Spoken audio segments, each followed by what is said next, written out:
Баршаңызға қайырлы күн, достар.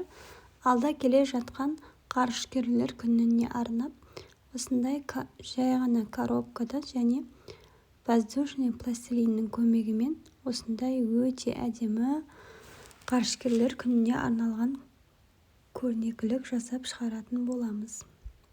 Ол үшін ең алдымен осындай ұзынша кішігірім шағын коробка қажет болады.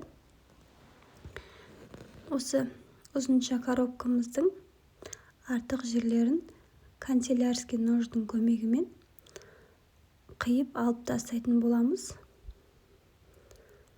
Осылай қиып артық жерін алып тастаймыз және жетпеген жерін жабыстырып қоятын боламыз.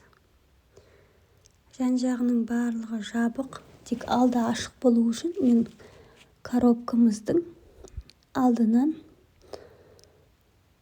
есік жасап, оның жан-жағын канцелярский пышақтың көмегімен қиып тастайтын боламын. Міне осылай видеода көрсетілгендей етіп, алдынан ашылатын жер жасап қиып алып тастаймыз. Міне қиып алып тастадым. Жан-жағын ыстық клеймен бітеп алдым коробканың қалдықтарымен. Енді гүл орайтын қағаздың көмегімен сыртын жақсылап қаттап шығатын боламыз. Бір түске қаттап шығамыз сыртын әдемі көріну үшін. Міне скотчпен мен осылай гүл орайтын қағаз қалдықтарымен қаттап шықтым. Енді гуаштың көмегімен қара түсімен коробкамыздың ішінің барлығын қара түске бояп шығатын боламыз. Барлығын қара түске бояймыз. Міне осылай щетканың көмегімен барлығын біркелкі етіп жақсылап бояп шығатын боламыз. Міне мен бояп болдым. Сәл кепкеннен кейін гуаштың ақ түсін алып, оған щетканы батырып, қолымызға щетканы ұрғылау арқылы майда ақ точкалар осылай жасап шығатын боламыз. Барлық жерге бұл майда жұлдыздардың, аспандағы жұлдыздардың бейнесін беретін болады бізге. Міне осылайша әдемі нежный краскамызды шашып шығатын боламыз. Міне сол кезде бізде өте әдемі қара түске ақ шашыраған өте әдемі бейне дайын болды. Енді осындай батарейкамен жанатын гирляндымыздың сары түсін алып, осылай ыстық клей арқылы кардонымыздың артқы жағына орналастыратын боламыз. Бұл да бізге бір жағынан әдемілік үшін, бір жағынан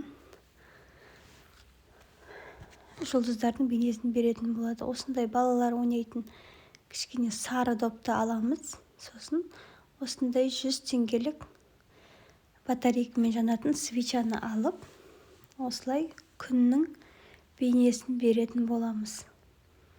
Міне сары добымызды осылай жартысынан кезіп алып тастаймыз. Свеча сиятындай етіп, бізде міндетті түрде сары доп болу керек. Өйткені сары күннің бейнесін бейнелейтін боламыз. Коробкамыздың жанын осылай свечаға арнап тесіп, свечаны содан өткізіп, оған ыстық клей арқылы сары добымызды кигізіп қоятын боламыз. Оны да ыстық клей арқылы жақсылап жабыстырып қоятын боламыз. Міне гирляндымызды жабыстырып алдық, свечамызды, добымызды жабыстырып алдық. Міне осылай жанады. Міне күніміз осылайша жанып тұратын болады. Гирляндымыз да өте әдемі болып жанып тұр. Енді осындай воздушный пластилинді домалатып, әртүрлі 9 планетамыздың бейнесін бейнелейтін боламыз. Қара кардоннан осылай планеталардың атын жазып қоятын қылып тақтайша жабыстырып қоятын боламыз. Міне мен барлығын жасап шықтым. Енді әдемі қылып орналастырып, бұларды да ыстық клей арқылы жабыстырып шығатын боламын. Сол кезде бізде өте әдемі, міне күніміз жанып тұр. Әдемі ғарышкерлер күніне арналған қолөнеріміз дайын болды. Міне біздің 9 планетамыз.